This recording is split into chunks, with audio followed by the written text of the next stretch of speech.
Bir dənə balaca oğlan əlində plakatla çıxıb Moskva-Astrakhan yolunda Paşinyana meydan oxuyur, deyir ki, Qarabağ asfaltlaşdaydı nada.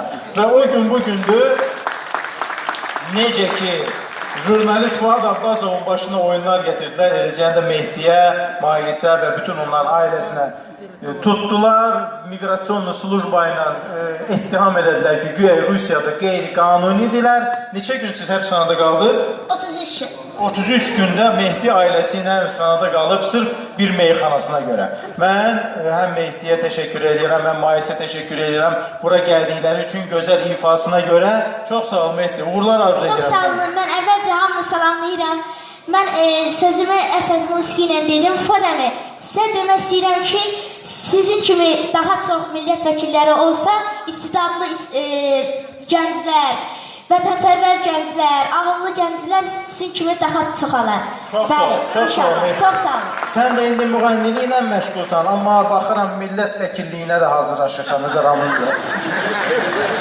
Çox sağ ol, çox sağ ol. Buyurun. Siz davam edirsiniz.